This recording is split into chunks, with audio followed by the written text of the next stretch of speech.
here tonight to celebrate and honor the life of Coach Waters. Coach Waters was born Robert Leslie Waters. He is 56 years old. He was born March 16, 1965, and he passed away March 25th, 2021. Graduated from Auburn University, and he came to Tallassee High School in around 1989 is what I'm told. And he's been here ever since. Let's open with a word of prayer. Dear Heavenly Father, we love you and praise you. Thank you for this time. Thank you for this time, Lord, that we have to celebrate Coach Waters' life. And Lord, I pray in this Easter season, Lord, that if there's anyone here, Lord, that needs you or doesn't know you, Lord, that they would come to know you during this Easter season, Lord. I pray, Father, that they would invite you into their hearts. And Lord, I pray that you would just comfort, protect, Lord, each and every person here, and I pray your Holy Spirit would comfort them, Lord, during this time. And Father, I pray for this service tonight, Lord, that you'll help it to go in a way according to your plan. In Jesus' name, amen. Amen.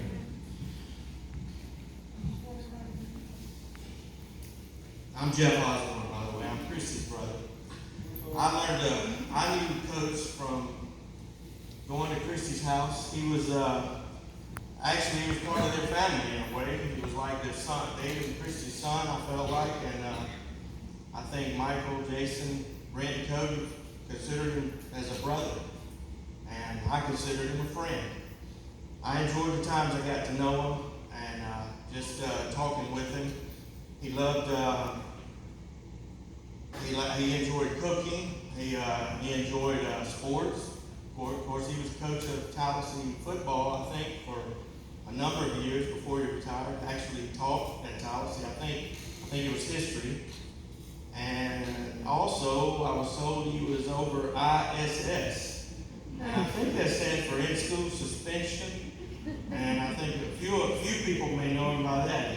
And I was told there's something out there that I guess he did some disciplinary training while he was fishing with some of the guys. So, the kids, I guess. But,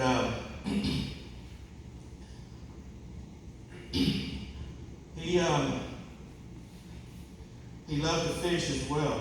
And, I've just been told a few stories. I'll tell a couple that, I've been told that, I guess everybody knows he had lost an arm, so he had this one. And Mike, I hope you don't mind, Michael was telling me they were fishing one day, and he got a hook stuck right here. And Michael just looked at it, and Coach was saying, what do you think I should do? He said, Michael said, well, just pull it. Well, he did, and Michael said it didn't come out. And it wasn't a pretty sight after that, from Coach's standpoint. He also told me about the time they were fishing, and he said they named each and every place on the middle line, and where the fish were at, and where they would go. So I guess they were fishing this one night, and it was light and storming, but fishing goes on. They were trying to stay close to the bank, so Michael decided to put his poncho on, and as he was doing it, the poncho just kind of flipped across the pond.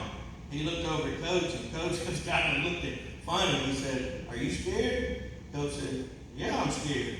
The lightning and everything. But then my father, he told me a story, and he said they went out one day. Well, actually, Coach called him and said,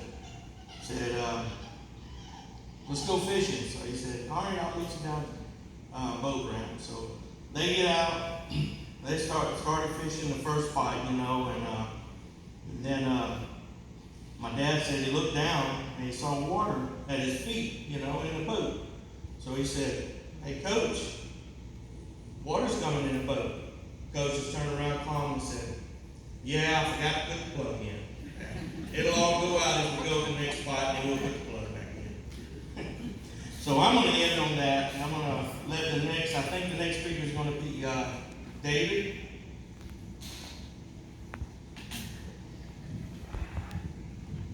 Thank you, Jeff. They told me that I needed to say something good about Coach Waters. Well, I reckon that's going to conclude the program. Thank y'all for coming. As most of y'all know, I can't hear myself now. As most of y'all know, Coach Waters was pretty well organized. Coach Waters kept most of his trash in the back of his truck. What he didn't have in the back of his truck, he had it sitting in the truck with him. So, you know, as organized as Coach Waters was, I'm about that organized tonight with my notes. I wrote it on a capital one. They want me to take out capital one, but they really don't know my finances, or they wouldn't be thinking it to me. But I got several things I want to share with you. March the 16th was Coach's birthday, if y'all don't know. So Coach was born March the 16th, 56 years ago. Coach Waters moved in with us in October. He had a stroke. And he's been living with us since October. His house was my house. But that ain't really when it started.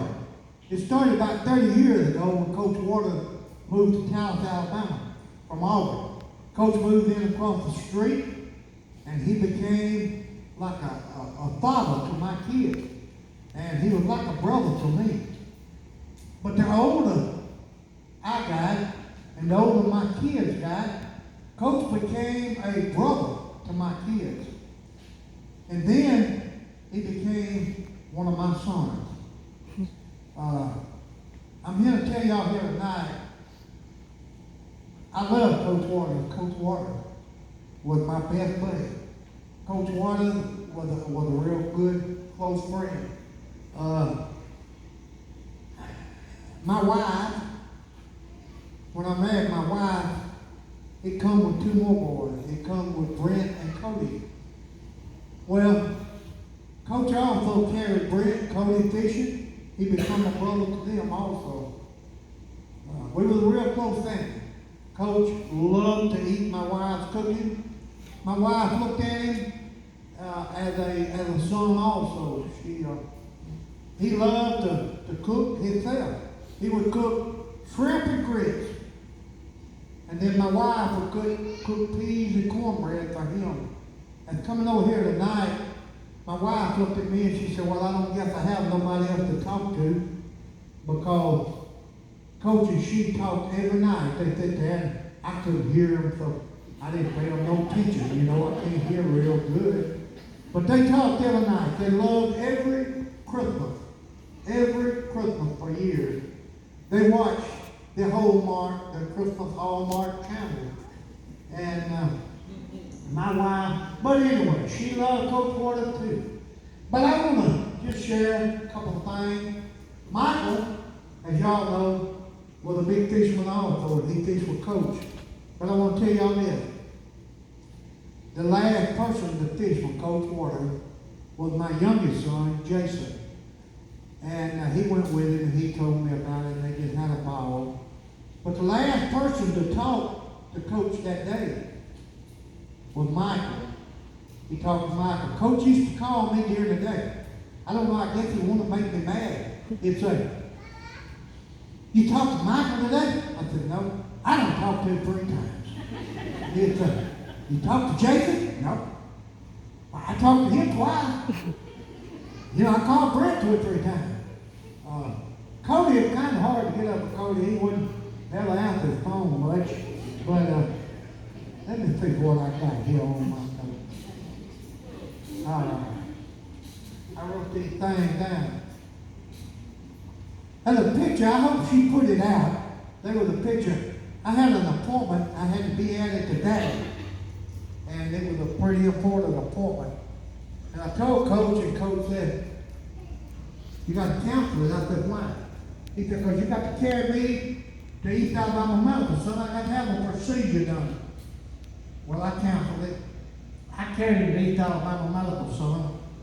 He had a procedure done that day, and I took a picture of him laying in the old hospital bed, and his hat turned crooked. he was messed up as old football man after being on that procedure. Well, when we left, we come on back to Tallassee. He said, David, I want to go shopping. I said, oh, Lord, that ain't going to be good. We went shopping. And he got on one of his buckets over here in Walmart. Buddy, he was cutting. Well, I lost him. The way I found him now, Coach, as he was knocking over racks, clothes, he had knocked over clothes. Well, I went to follow it. Sure enough, I found Coach. He was coming back that guy. He had done had a pressure washer sitting on that thing. Somebody sitting there. He had it so full he couldn't see over it and was driving it like this. Yep, that's the way he was driving. But I said, Coach, you don't need that pressure washer. He said, yeah, I do. I got to have it. So he bought it. But Coach and I, we had a good time.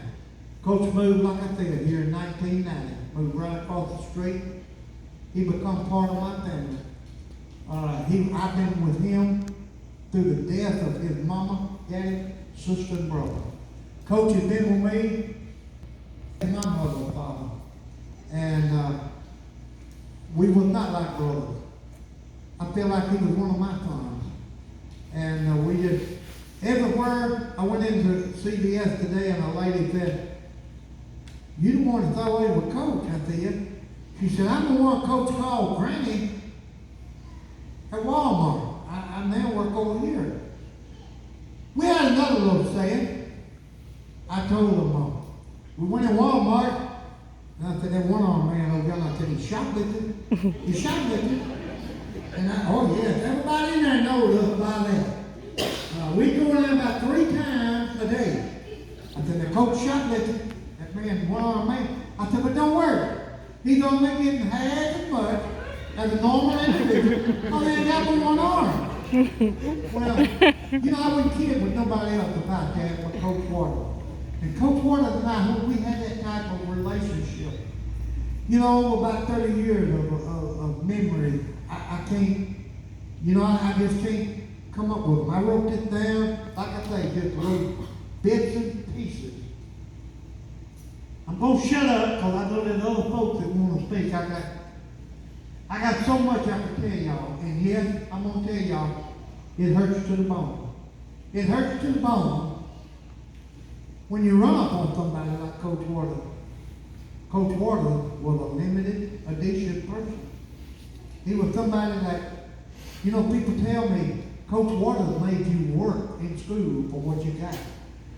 If you were the best ball player on the team, if you missed a practice, Coach Waters would let you start if you missed a practice and didn't have a good reason. Had a fellow by his name he went by, and I know you other coaches out there probably know him. I talked with him yesterday, called him Downtown Ricky Brown, and he told me a lot of things about Coach Waters, you know, and Coach Waters was just, he was some kind of individual. We got people drove from Gaston down here for this. We had people, somebody told me there was a lady from Texas, is that right? She wanted to come. She was considering coming down here. Coach Waters was loved by a lot of people. I'm going to share about the last 3 days of his life with y'all. Tuesday, Coach got up. About 11 o'clock, he said, you want to go with me? I said, where are you going? He said, I'm going to the casino. Well, he left and went to the casino, and I called him about 10 o'clock that night.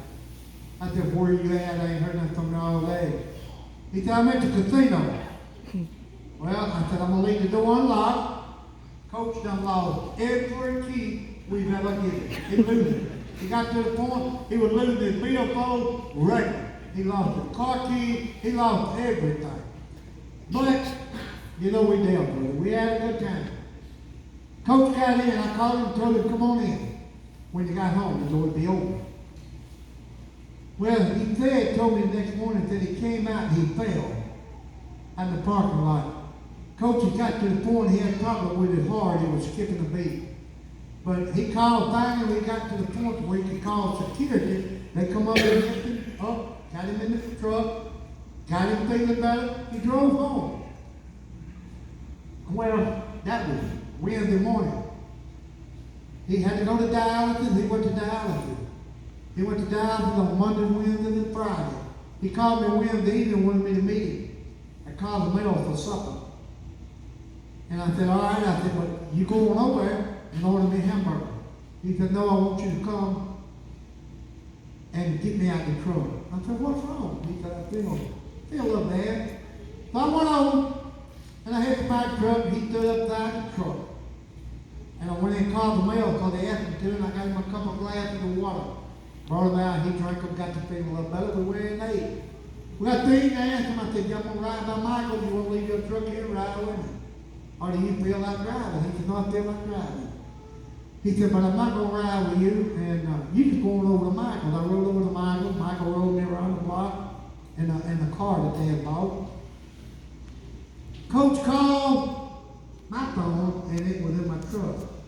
He called Michael's phone. We were about 2 minutes from the house. He called Michael's phone, and he said, your daddy with you? Michael said, yeah. Tell him to get home, and get home right now. That's exactly what he said. And Michael said, what's wrong, Coach? He said, your daddy knows. Tell him to get home. Well, I got him home, and Coach was sitting on the recliner. He had called John Boy, just come in the house. Y'all know John.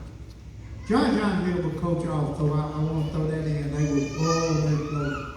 They was real close. John picked him up. He stood up and sat back down. And John said, well, I'm going home. He left and he went home. Coach asked me, he said, a few minutes, he said, David, will you come help me up? I went over, I helped him up. He stood up, he said, will you walk with me to my bed? I said, yeah, I will. Well, as y'all know, I held his left arm and walked him to the bed. Now that's a joke. Y'all know he didn't have a left arm. Y'all laugh now, y'all laugh. And, but I just walked with him in case he was going to fall. He fell at my house Christmas. And got him in bed. We had to get up Thursday morning because he had to go to the doctor. He said, David, you got to carry me. So, he lost his billfold. I looked everywhere for it. Out in the truck, he went out there and he looked in his room. I went and looked in his room, all that in the yard. Finally found the billfold up under the couch where he sat. Up under the recliner where we left. We had a good time. Went up there, he wanted to eat. In fact, he still owes me lunch. He was supposed to buy my lunch that day, but he didn't. He bought himself for lunch at Arby's. I didn't want to eat at Arby's. My wife said, I wish you'd shut up, you too long-winded. That's what she said. But then when I got him something at Arby's, I'm about through.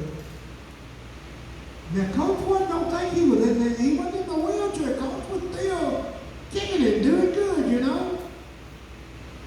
I pulled over there and wanted to go to that American thrift store. Man, I like a bargain. Coach does too. And he fit in the truck, finished eating. I went in, come right back out, he was still eating. He said, you don't believe what happened. I said, what happened, Coach? He said, I said in my legs went straight. He said, I got out and I leaned up against the truck. The wind was blowing real hard. He had on Croc shoes. They don't weigh nothing. He said, I kicked them and the wind got it and blew my shoe all across the parking lot. I checked my parking lot. Y'all laugh.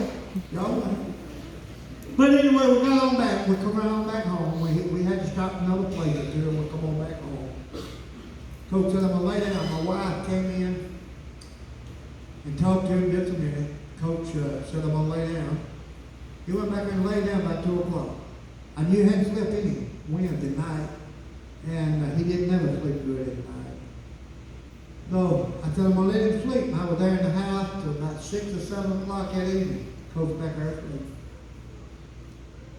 We went out, we ate a bite, and I come in, I went right back there going to wake him up to tell him, we got to get you something to eat, boy, let's go. And Coach was gone. He was gone. But I want to tell y'all, I thank y'all. I might know that some more people are going to speak. But I want to thank each one of y'all for coming out tonight. You know, it means a lot to me. I know Coach Waters was loved by a lot of people. You know, maybe he didn't live in that big nice home, but he lived in the home, and it was his. And maybe if he wanted to drive his truck around with a little trash in it, he could do it, you know. Because that was Coach Waters. Coach Waters. I had a fellow tell me, sitting right back there, he said Coach Waters is one of the most liked men in Tallassee, Alabama. I'm going to leave this with y'all if I can find it. You never know the value of a moment until it becomes a memory. Thank y'all very much. Who's next? I'm going to say a few words about my friend, Robert Lindsay Ward. I met a young slim coach back in 1989-90 school year. We were in the weight room, and Coach Weaver came down. We were lifting weights during the summer. He said, we'll probably interview some coaches, and I'll bring them down and introduce you. So we're in there, we're going at it, and this guy comes over to me, didn't introduce himself. He said, give me elbow room. And you know, I'm down with the kids, and I looked up, and he only has one arm. And it was Coach Waters, but that was Coach Waters. He didn't feel he had a disability at all. Just an open, honest guy. I'm going to share two stories. I'm going to share two stories that about Coach Waters. He was a practical joker, and he loved to pull pranks on you. Everybody know that Coach Weaver back there loved Alabama. I pulled for Auburn. Coach Waters pulled for Auburn.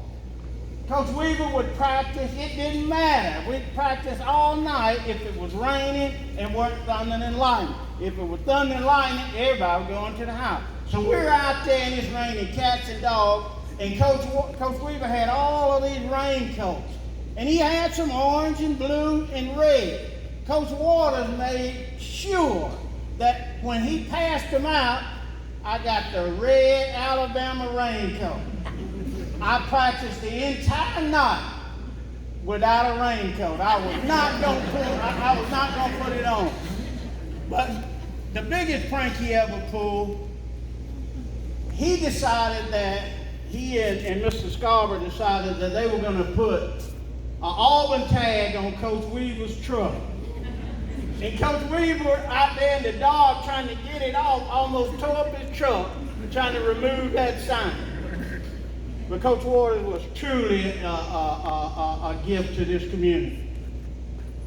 We went to Dreamland, and Coach Weaver promised them that he would take us to Dreamland. And everybody know that Ron McDaniel and Carl Stewart can put some food away.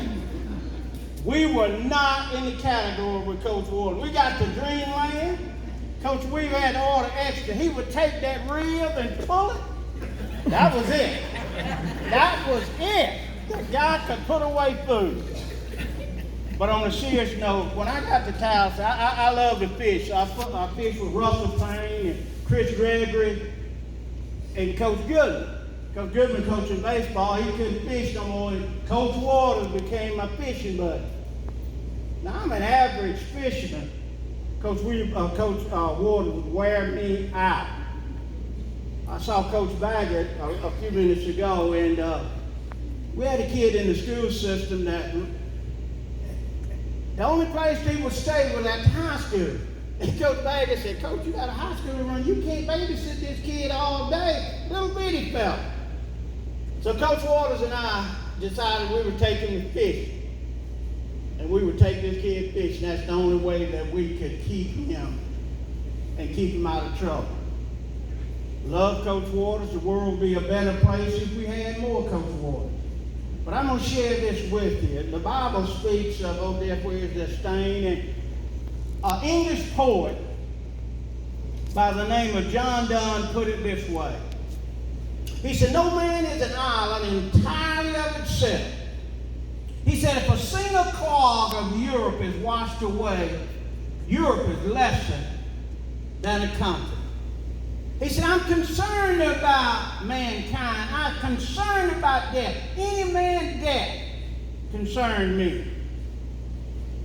For who the bell toll, it tolls for thee. What John Donne was saying, everybody lives, everybody gonna die. Everybody that die is not a cherished treasure of that community. When I lost my parents, my mama, my daddy, my brother, Coach Waters was right there. He'll be truly missed in Tallassee. Love Coach Waters, and Coach Waters loved Tallassee, I think.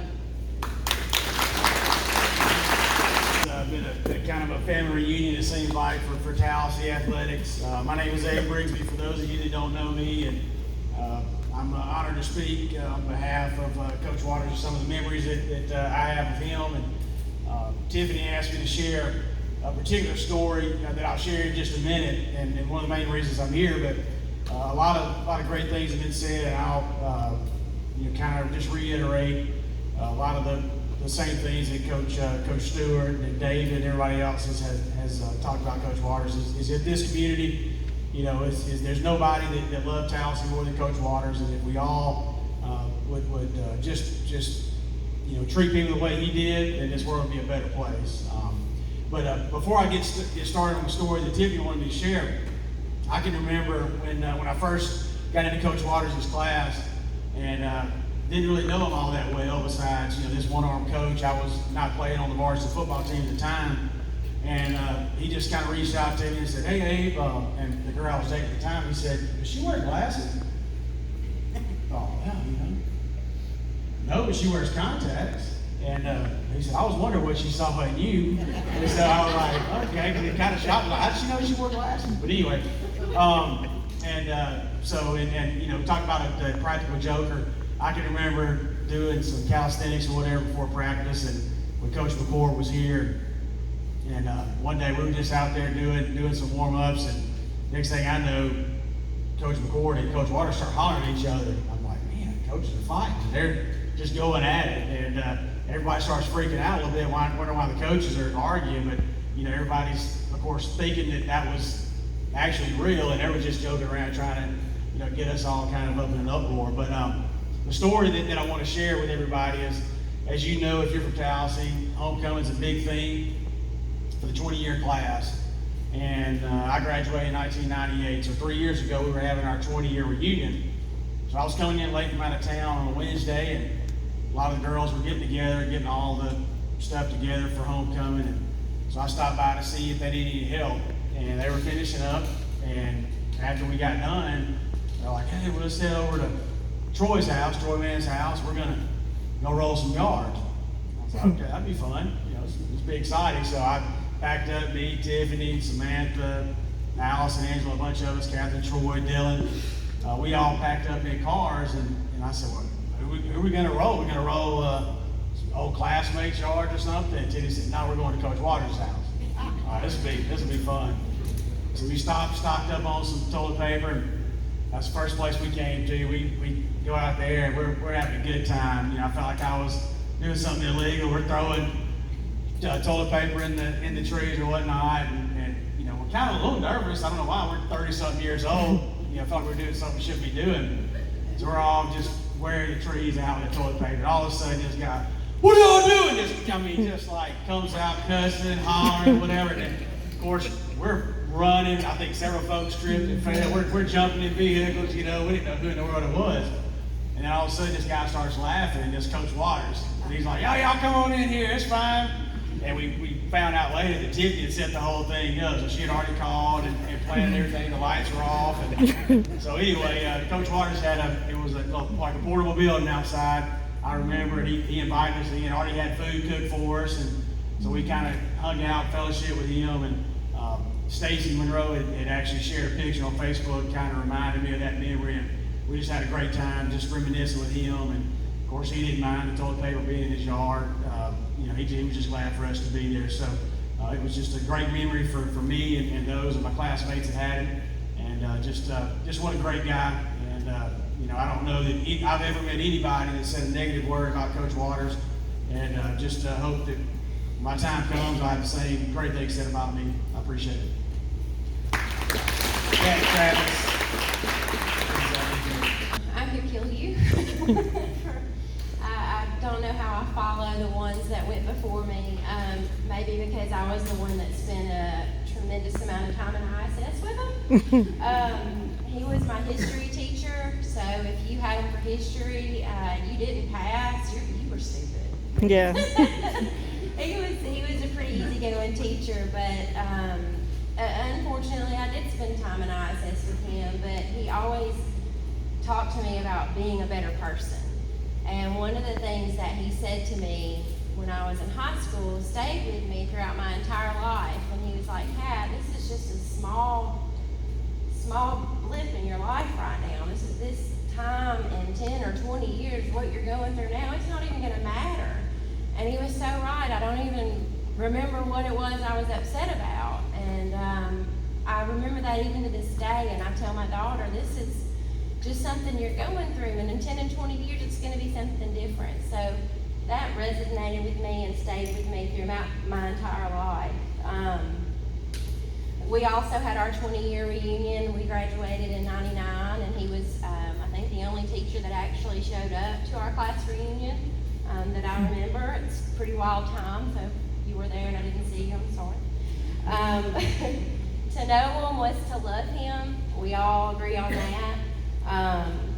And I don't think there's anyone here that has not run into him in a restaurant in Tallassee or outside of Tallassee. I think that man ate everywhere. Talk about supporting small business. There was a post on his page today by Kayla Armstrong. I don't know if she's here, but I really wanted to share that. It says a coach's worth isn't found in their win or lose record or on their resume, but in the impact made on the game and their players' lives. I didn't get to the honor of him coaching me in anything, but I did get the honor of him having a huge impact on my life and the decisions I made going forward from my time I spent with him in ISS. So, and in the history class, because if you fell asleep, you got, like Stacy said, you got a water gun. I got plenty of that too. So, I loved Coach Waters and War Eagle Coach. Thank you.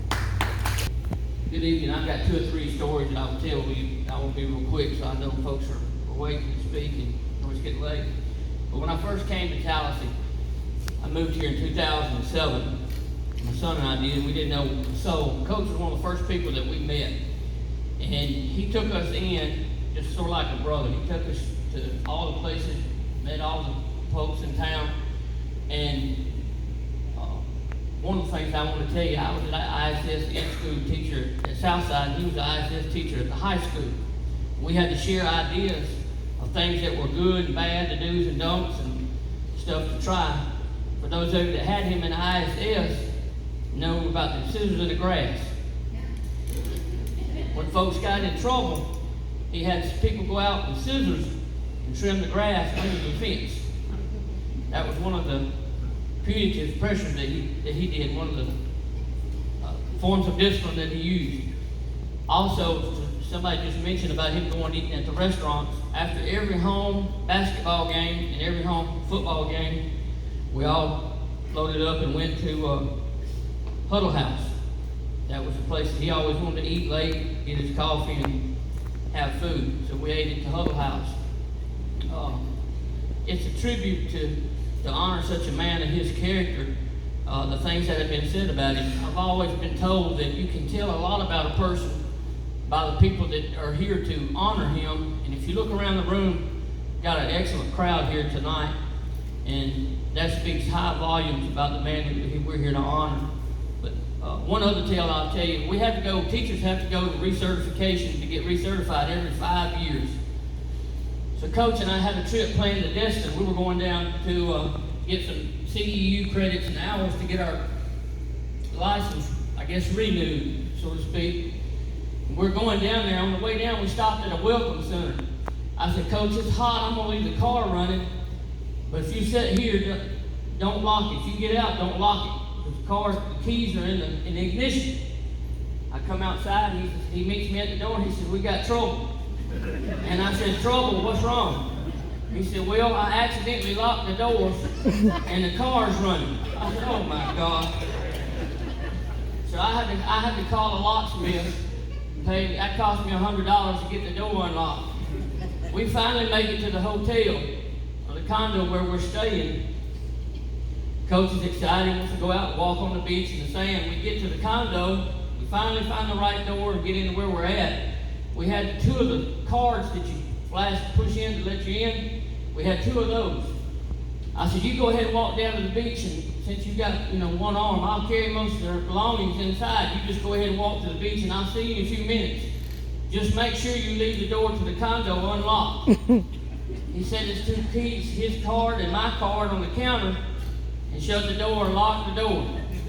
So now we have to call the hotel security to come let us in. So that's one of the fondest memories I have of him, one of the funnier tales. But we had there's many tales I could tell about halftime speeches that he gave. He was a great motivator, and he could pump players up and get them to play. He was a great motivator. He was a great person. He was a great friend. I'm proud I got to share 3 or 4 years working side by side with him as a coach, because I learned so much. He was about 8 years older than myself, but I learned a lot from him. He's that type of person that just sort of grows on him. But that's all I've got to say, and War Eagle, Coach.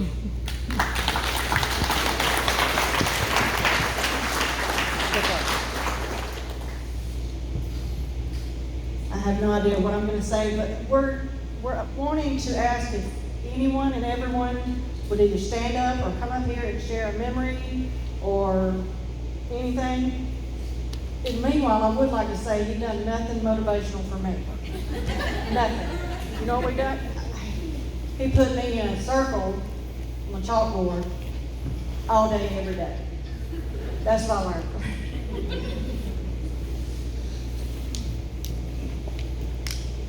For y'all that don't know me, my name's Ricky Baker.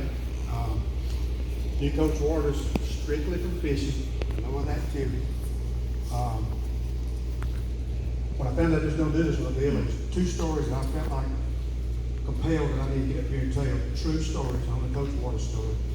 I was laying in bed last night and I thought, I'm going to get up here and straighten this up so I can get up and I'll write these notes, and I'm just going to kind of read them verbatim if that's okay. And this won't take long. Take your time. It's ironic that as well as I knew Coach Waters,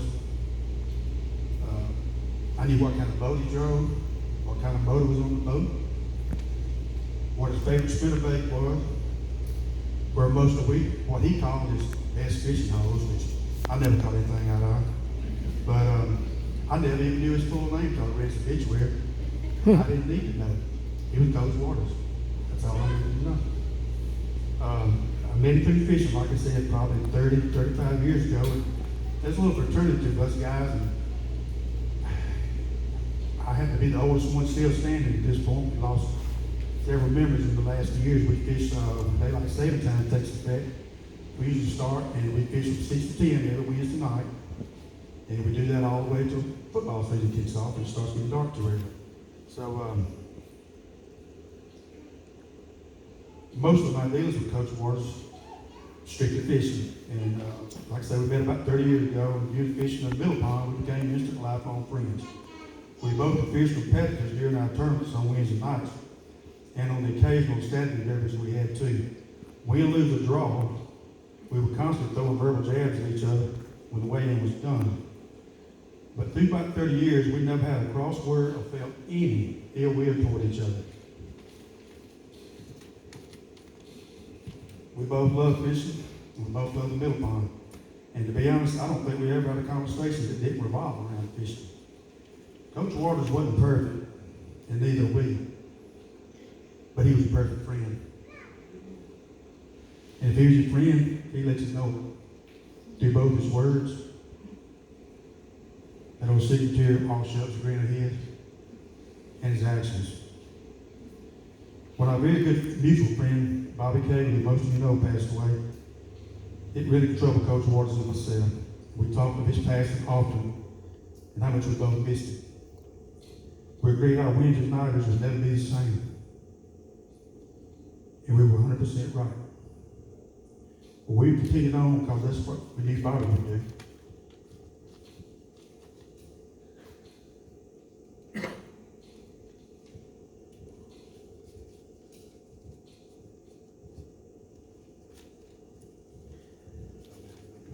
You're fine.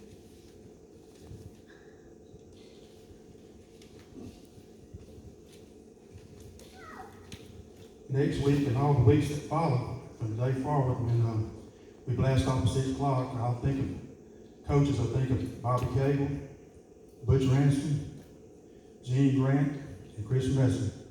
All these guys were part of our Wednesday night fraternity. And I'll smile. I don't want to miss my very good friend, the verbal jabs, that all shucks grin, all of his exaggerated fish catches that he never bothered taking a picture of for proof. I asked him once when he was bragging just on and on and on about this big fish he had caught. I said to him, "Coach, you got a picture of that fish?" He said to me verbatim, You ever held up a fish and took a picture with one arm? Then he leaned back and gave that little signature grin to him. And I was sort of caught off guard. I said, no, Coach, I sure hadn't. So from that point forward, I just took his word for it. Even though I felt like he was probably exaggerating as usual, I gave him a well-deserved pass on that. In the coming weeks and years, if I'm blessed to traverse herbs in Saugatcha Creek to head my favorite fishing spot, I'll spend a moment thinking of Coach Waters and our friendship. There's 2 quick stories I'd like to share about Coach, and I'll be done. Take your time. I was just supposed to speak this stuff too good. That's all right. But you can sell a house. Huh? I said, but you can sell a house like nobody else. That's one-on-one, bro. I'm glad you said something. Because we should get you included in this thing. And I've got to say, Coach was the very first one to say anything about being a one-arm guy. He didn't have a problem with that. And he didn't mind being teased about it. Years ago, Coach Waters and Tiny Aldridge teamed up for one of our Wednesday night tournaments.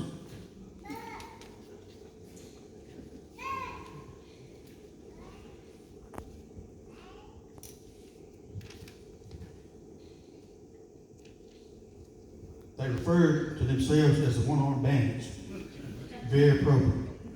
During their first derby together, Coach Waters announced just prior to takeoff, and I quote, "Hey, y'all listen up. If me and Tiny have called, and y'all hear us headed to the weigh-in, we're going to be doing a lot of high-fiving, which means nobody's driving. So please get the hell out of the way." That's me, this Coach Waters. And that's the truth. This is about as bad. On another occasion, on the 4th of July weekend, we were fishing on that Saturday. Temperatures were predicted to be in the low 100s by noon. Coach I was up next to me prior to takeoff and said verbatim, "Hey, bud, you going to Saugatcha Creek this morning?" Of course, as usual, I replied, "Well, yes." He then says, "You mind coming to the mouth of the creek about 10:30 or so?" And I asked, "Why?"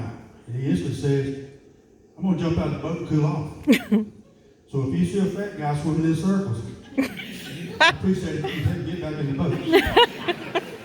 Phoenix Coach Waters.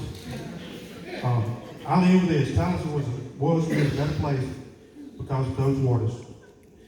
Our Wednesday night tournaments were better because of Coach Waters.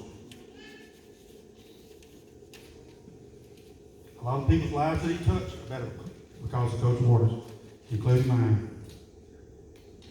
So I'll say to Coach Waters tonight that we're going to miss you, friend. But God's promise says as believers, we'll see you again. So until then, you fly high in tight lines. I'll know that I found you when I see you again, because you'll have an all shook grin from ear to ear, and you'll ask me the same thing you always ask me are you home? Meaning, if you're catching any fish for folks that's not fishermen. And I'll say, yeah, you? If so, you got any pictures? Who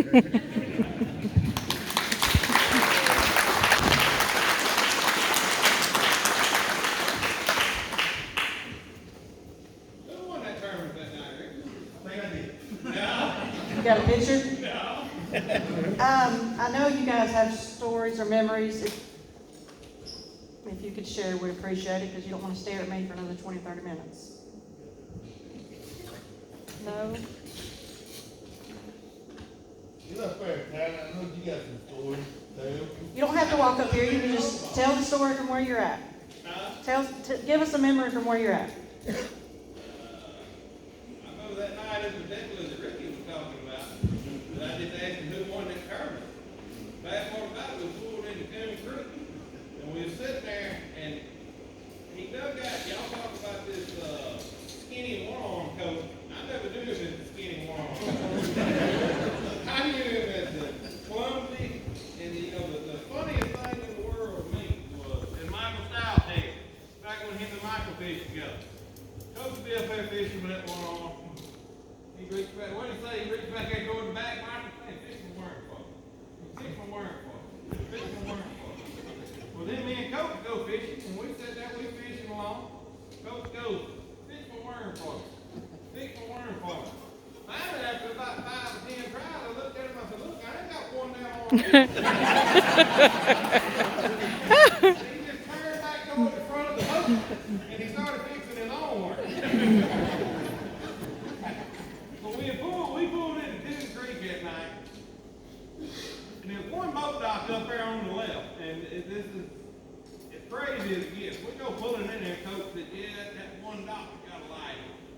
We're gonna catch a good one on that light. All right, I'm sitting in the back of the car, sitting in the side seat right there, and we go easing up in there. He's talking. Every point up there, like Ricky was saying, every point, every tree up there, it was a 6-pounder he caught on that one, an 8-pounder he caught on that one. Throw the jerkbait on that log and had a 5-pounder on the front hook and a 7-pounder on the back hook. We go idling up in there.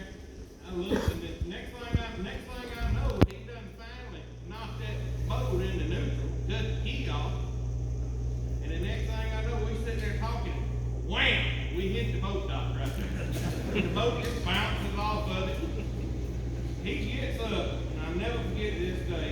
People that don't know fishing don't know what I'm talking about. But there was a DD-22 sitting there on line. He unhooks it, flips it over in the water, and pulls it, and it pulls back.